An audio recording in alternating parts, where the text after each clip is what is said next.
In the late 16th and 17th century, there was basically the space race of theology. There were hundreds, if not thousands, of the smartest and best educated men in the history of the world fighting one another with one object in mind. This singular object was to push the science of theology further than it had ever been pushed before. But there's one theologian who towers above the rest.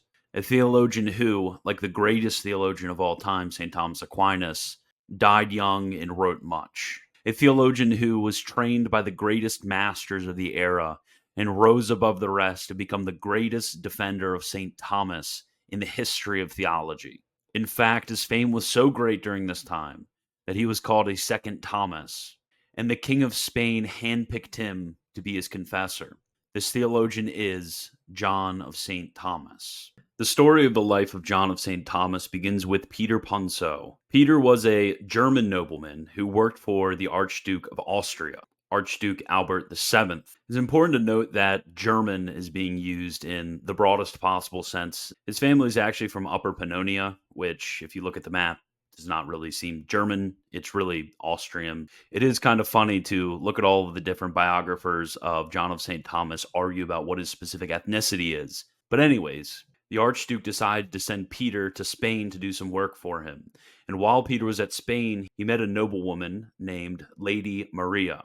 It is said that this was a very happy marriage, and both mother and father were quite virtuous. On July 9th, 1589, they had a son who they named John. Now, what's interesting is that John was actually baptized a few hours after his birth by a Dominican saint, St. Bartholomew of Braga, who was the archbishop at the time. As an aside, interestingly enough, Pope Francis actually was the one who canonized St. Bartholomew in 2019. So very clearly, there's total Dominican control in the Vatican. Le dice que está considerando hacerse jesuita. ¿Qué consejo le daría a este joven? Que se haga dominico. As to the early life of John, not much detail is given by the biographers. They basically said that he was known for his piety and sharp intellect, but they basically say that about everybody in that age, so you can't really put too much weight on it. Now, the way that education worked back then is quite interesting, and it would have looked a lot like a medieval university. You would have the school that you would go to before university or college, which would be below about the age of anywhere between 12 and 14.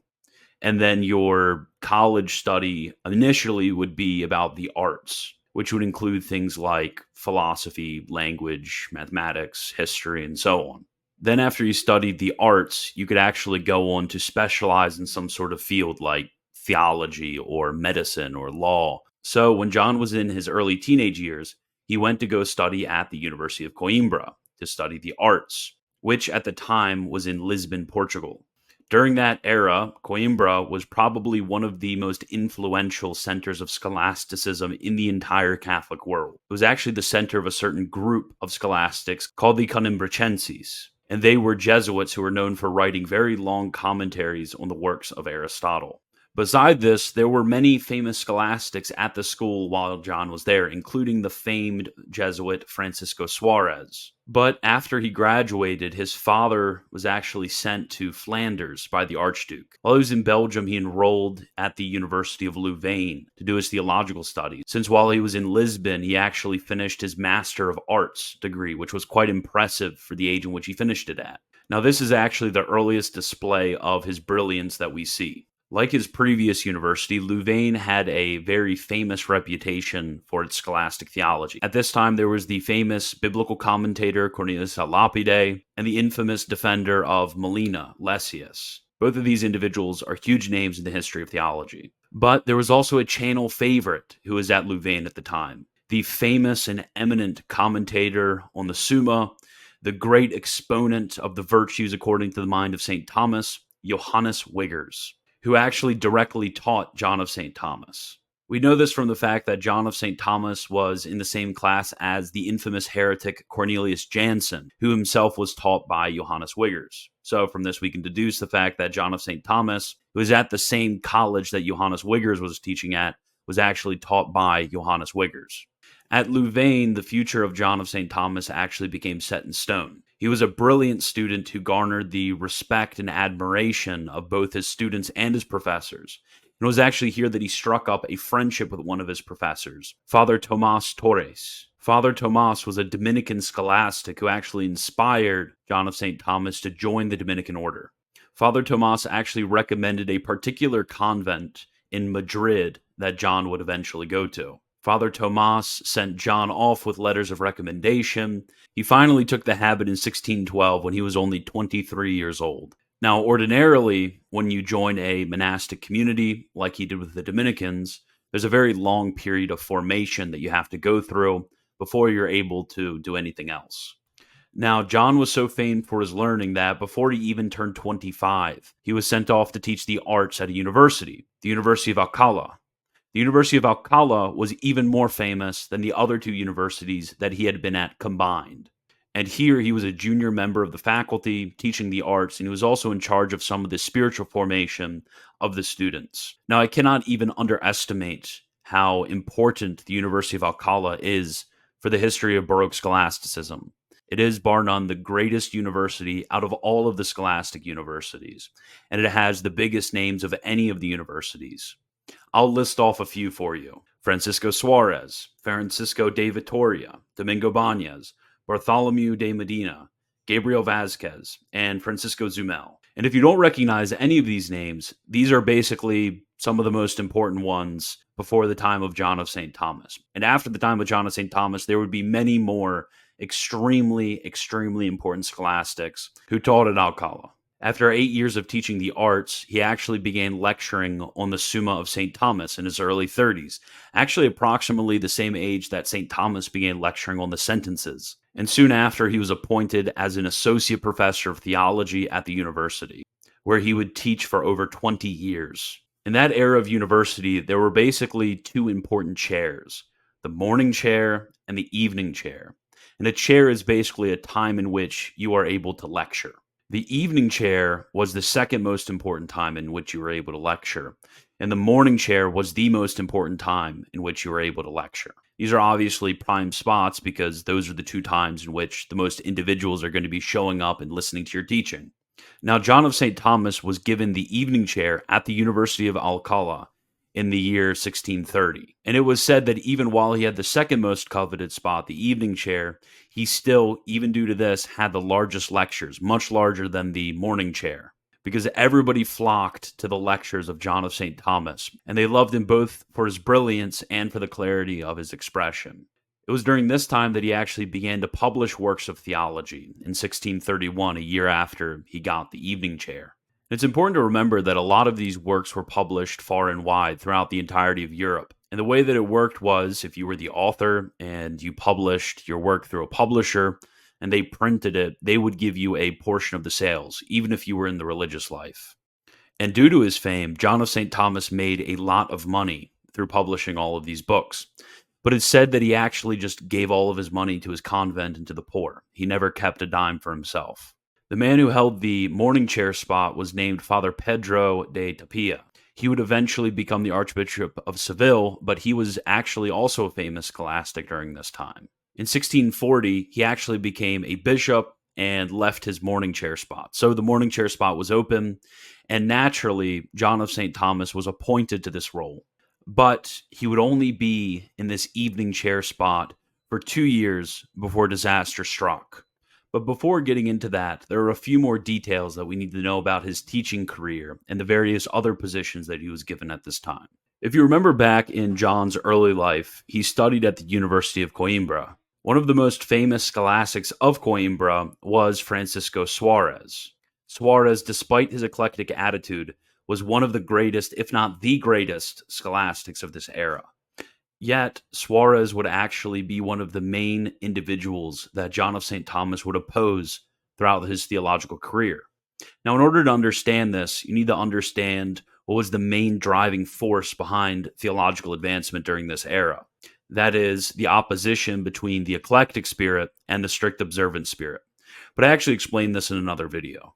So during Second Scholasticism, there's basically two types of scholastic: the strict observant scholastics and the eclectics. The strict observant scholastics were part of various different religious orders that required them to strictly follow a certain scholastic. So, for example, strict observance Thomists were usually Dominicans, or in the Franciscan order, some of them strictly followed Blessed Scotus, others St. Bonaventure, or if we look at the Augustinians, it was usually Agidius Romanus. But on the other hand, there were those who basically mixed and matched their opinions, and those who mixed and matched their opinions were known as eclectics. In the Jesuit order, they were usually eclectics, although they had a very high regard for St. Thomas Aquinas, as every other school did. Now, John of St. Thomas was a Dominican, and therefore he was a strict observance Thomist. On the other hand, Suarez was a Jesuit, and therefore he wasn't of the strict observance, but was more or less of a broadly Thomistically minded eclectic individual. Because while he didn't strictly follow St. Thomas, he still held him to be a central authority, and even critiqued some of the Dominican positions, stating that they had misinterpreted St. Thomas on certain points. Thus, the teaching career of John of St. Thomas involved, besides all of the positive explanations of the Summa of St. Thomas, the refutation of Suarez, other schools like the Scotists, and other eclectics like Vasquez.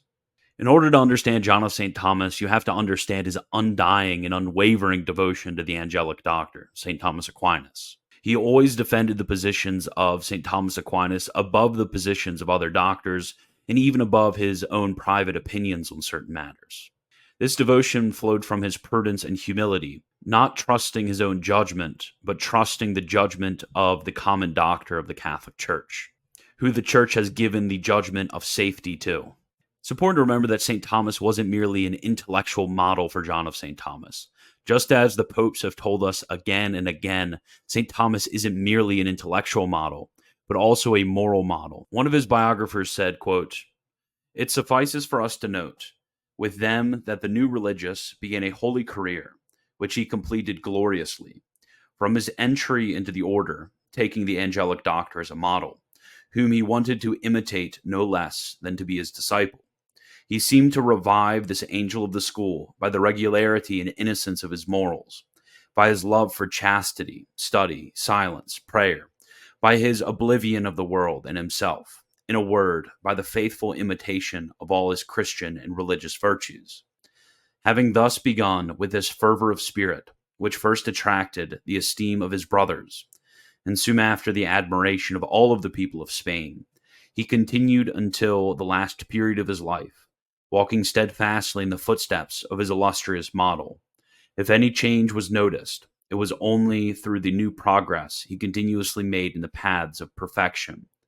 Such is, in a word, the just idea that contemporary writers have given us of this excellent religious, no less an excellent theologian." End quote. As to his teaching, he fought against the general spirit of false scholasticism, which merely sought to overcomplicate, and he returned to the great simplicity and unity of the golden age of scholasticism. He did this by utterly refusing to answer these subtle, useless questions that were ordinarily answered by other theologians during his day. Further, he limited himself to what he could discover in scripture, tradition, or the magisterial teachings of the church, either what is immediately and clearly stated, or what is easily deduced from those teachings.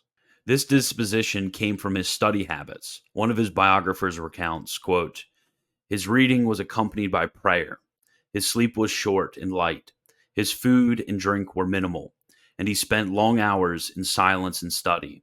Through intense study, he sought to grasp the difficult and profound questions of theology, overcoming them with fasting and prayer. It is said, as Ramirez testifies, that through rigorous discipline, he was able to penetrate the obscure and complex question of angelic impeccability, obtaining divine light through the austerity of his fasts and the constancy of his prayers." End quote. This was all sustained by the intense devotion that John of St. Thomas had to the sacraments. He would confess each day, do his penance, and then celebrate Holy Mass and receive the Eucharist every single day. So, interestingly enough, John of St. Thomas, just like St. Thomas Aquinas, went to daily confession. He was also known for his great qualities as a teacher and scholar. His arguments were precise, his teaching was clear, and he was always humble when teaching. This attitude of humility and latitude that he showed towards fellow Catholics in those lawful, licit positions that the church allows is actually something that nearly every single one of his biographers recounts. It is said that he never once spoke a harsh word in a disputation, And he realized that a lot of these disputations were meant to inflame the pride of the scholars rather than aid in the discovery of truth.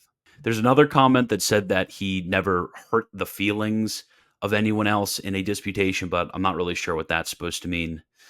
So take that for what you will. One of his biographers comments on his manner of acting. Quote, "This humility was reflected in his gentleness in argument and modesty in response, never wounding or provoking anyone with his words. He always displayed innate gentleness in his speech and modesty in his actions, never seeking to offend or despise anyone, nor showing the prideful and harsh attitude that some professors exhibit. Even when attacked in debate by others with harsh words, he never allowed himself to be angered or to retaliate, preferring to remain silent rather than defend himself if the truth was not at stake. He considered it unworthy of a Christian's gentleness and the dignity of a theologian to tarnish the purity and majesty of divine wisdom with human folly, or to engage in quarrels like women or children. Indeed, those who feel ashamed of their defeat lash out in anger." End quote. But at this time, he actually wasn't merely a normal teacher. Throughout his time at the university, he frequently was in contact with many eminent clerics and statesmen throughout the entirety of the world, who would ask him very many practical questions about governance. Due to this, he was given a very high position in the Spanish Inquisition and was actually given the task of revising the entire index of forbidden books. During this time, there was a new heresy which had arisen named Jansenism. I don't have the time to go into all of the details of Jansenism, but John was actually asked to judge certain professors to whether they adhered to heresy or not. And these professors were actually at the University of Louvain, where he had studied decades before. He soundly and honestly investigated their works and received the testimonies of respected figures who vouched for them. So John made the decision not to condemn them for heresy. Some have taken this to be some sort of friendliness that John had towards Jansenism or the Jansenists, but this is simply not true. Even the Jansenists never claimed John of St. Thomas for their own, which they frequently did with other theologians. This is simply the actions of a man who understands the gravity of the situation. To accuse John of Jansenism is just as silly as accusing St. Augustine of Pelagianism or Donatism, because he was very careful and took a very long time before he even threw out the accusation of heresy against them. On top of this, you cannot forget that John was, above all, a pastor and a spiritual writer. As a pastor, he frequently preached the word of God, and he also sat in the confessional with people. And he became known for the excellent counsels which he gave in the confessional. But as I mentioned, disaster struck 2 years after getting the morning chair. And this disaster was actually motivated by his notoriety as an excellent confessor. This disaster was the attention of the King of Spain, Philip IV. In 1643, King Philip asked John of St. Thomas to be his confessor and to have a spot at court. It is said that John received this as a death sentence and said to his religious brothers, "It is finished, fathers. I am dead. Pray for me." Of course, John attempted to convince the king to reverse his decision, to continue to let him teach and write like he had been doing for decades before. But the king refused to hear his requests and appointed him as confessor anyways. So John, an obedient and loyal son of his monarch, agreed on two conditions. First, he would not force him to accept any ecclesiastical dignities and allow him to remain a simple priest until the day he died. Second, he asked that only that money which he needed to sustain him be actually given to him, and the rest of the exuberant salary that was often given to these confessors would be distributed to the poor. It is here that we see John's love for holy poverty. Even within the grand luxury of the court of the king, he lived as simply as he had lived before in his cell. One of his disciples writes of him that, quote, "He was so devoted to poverty that he would not have dared to pay even the fee for delivering a letter without the permission of his superior. Humble in clothing, humble in his cell, he tolerated no ornament of rich furnishing. He was not overly abundant in books, painting the walls of his cell only with his own blood." End quote. Now, that blood comment may sound really weird, but we'll get into this a little bit later. In court, he took advantage of his position, not for himself, but in order to advocate to the king on account of the poor. The poor, the orphans, the widows actually gave John the title Our Father near the throne due to the fact he was constantly begging the king to give them more and more and more help. Interestingly enough, he was actually even loved by the soldiers because during this time there were many soldiers who were very poor. There were many soldiers who came back injured and they lived the rest of their lives in poverty. But John realized that they needed help, so he distributed alms to them, stating that for others it was charity, but distributing the alms among the soldiers who were injured was justice. In June of 1644, the king traveled to go to war. Now, obviously, John went with the king. Yet, when he was in the town of Fraga, John was struck with an illness that would be his last. During his illness, he gave his last confession, a general confession, and then received the sacrament. But the way that he conducted himself during the reception of these sacraments shows forth his eminent piety. A biographer writes, quote, "He was attacked by the burning and malignant fever that overtook him. When he recognized the symptoms, he prepared himself for death. Though his mind was pure and his soul free from all stain, he wished to be cleansed, nevertheless, by a more severe and general examination and repetition of his entire life, in a sacramental confession and absolution of all his past sins, so that he might receive the sacred body of Christ and viaticum with a purer mind. This was his ardent desire. As he lay dying, surrounded by his brothers and friends, as well as many nobles who were concerned for such a great man's life, he could not bear to remain quietly in bed when he heard the Lord approaching, and despite his weakened state and violent shakes of his body, he rose to meet the Lord who came to him. He fell on the ground and knelt in adoration." End quote. Now, when this is referring to the Lord, it's obviously referring to the Eucharist. So when he knelt down before the Eucharist in his weakened state, he declared two things. First, he declared that he had never given any sort of bad advice to the king, which wasn't conducive to the glory of God, the public good, and the honor of the monarch. The second thing he declared was that in his 30 years of teaching, he had never written or said a single thing that he did not believe was in complete concordance and harmony with the teaching of St. Thomas Aquinas, the angelic doctor. Then he passed away on the 15th of June, 1644, at the age of 54. The entire country, especially the clerics and the poor, mourned the death of John. Even the king was said to never really be the same after the death of John. The king lauded the advice that John gave, not only the spiritual advice that he gave, but also the practical political advice that John gave. Now, there was a mention earlier of the walls of John of St. Thomas's cell only being painted by his blood. What the author meant by this is that there were those who obviously went into his cell after his death to collect his things, and in there they found many instruments of mortification and hair shirts and things like that. And all of his personal books were actually stained with his blood from the amount of penance which he did throughout his life. Besides this, his penitential spirit was evident during Lent, when he only ate bread and drank water for the entirety of the 40 days. Now, what was John of St. Thomas's influence after his death? It really is impossible to understate how large his influence was within the Thomistic school. Vincent Contenson, writing a few decades after his death, wrote, quote, "In the brilliance and penetration of the angelic doctrine of St. Thomas, he is second to none." End quote. And as I mentioned above, even during his lifetime, there were those who were calling him a second Thomas. The most important impact that John of St. Thomas has is with the fidelity that he showed to the teachings of St. Thomas. This fidelity is that by which he would be known throughout the history of theology, which is very much in accordance with his wishes. A 20th century author comments, quote, "The most glorious names of Francisco Vitoria, Domingo de Soto, and Melchor Cano may sound better in certain ears. There may be those who are more enamored with Suarez, Molina, Arriaga, and Gabriel Vasquez, but no scholar commented on the works of the angel of the schools with more fidelity than John of St. Thomas." End quote. But what works did he leave behind? First, he left behind his famous Cursus Philosophicus. In this, he systematically sets forth the teaching of philosophy that one would need in order to study theology. This systematic study takes up 3 very large volumes. Recently, the volume on logic has been of interest to very many people.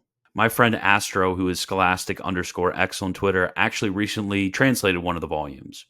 In addition to this, about 2/3 to 3/4 of the volume of Logic is translated in 3 different books: The Material Logic of John of St. Thomas, Basic Treatises, Outlines of Formal Logic, and the Tractatus de Signis. The first 2 of these provides the bulk of what we have in English. The third one doesn't really provide much unique except a translation of question 22 in the second part. So keep that in mind. Anyways, what's unique about this is the excellent genius of the style of John of St. Thomas. He doesn't provide a mere summary or a complex series of disputations. First, he provides a very lucid summary of Aristotle, and then he goes on to provide a profound synthesis, along with very many disputed questions, which would have been debated during this time. Second, he left behind his equally famous Cursus Theologicus, which is 10 volumes long. Basically, every single issue of theology is treated in this work. He begins by writing a very detailed outline of the Summa, which is actually translated into English, called the Introduction to the Summa of St. Thomas Aquinas. Further, he has a work on the authority of St. Thomas, where he defends many of the controversial theses that some have said contradict the teaching of the Magisterium. Most famously, he provides a very strong defense of St. Thomas's view of the Immaculate Conception, stating that it didn't actually contradict the teaching. Further, he has an extremely interesting summary of Lombard's sentences. In his Cursus Theologicus, as in his philosophical course, he has the perfect balance between summary, synthesis, and disputation. His style is marked by a strong dependence on the Holy Fathers and on Scripture, and a refusal to engage in useless questions. One author said of the Cursus Theologicus, quote, "Even though there are many doctors who have written commentaries on the various parts of the Summa Theologica of the Angelic Doctor, yet John of St. Thomas shows himself so eminent in this book that he yields primacy to none, and in posterity there will also be no one to surpass him. He is an author, not a compiler, as the true doctrine of the Thomists shine in this book, the genius of St. Augustine, the sublimity of the Angelic Doctor, the critique of St. Jerome, the erudition of St. Gregory, the energy of St. John Chrysostom, the elegance of St. Cyprian, the unction of St. Bernard, and the excellence of all the other doctors." End quote. Besides his course of philosophy and his course of theology, he actually left behind a few practical works. First, he left behind a certain book of meditations. Second, he left behind a certain catechism of Christian doctrine. And third, he left behind a guide to making a general confession. John's explanation of Christian doctrine was actually meant to aid Spanish missionaries in preaching the gospel throughout the world, and it has been translated into Latin. I'm actually translating it from Latin to English for some Latin practice, so if any of you are interested, make sure you subscribe so you can get that when I release it. Also, as a side note, I'm absolutely willing to translate his devotional works as well, but unfortunately I cannot find the Latin versions. I can only find either Spanish or Italian versions of both of those. So if any of you know of Latin versions, or better yet, an English version, definitely send it to me. Anyways, that's all that I have for you. I hope you enjoyed this video, and as always, God bless.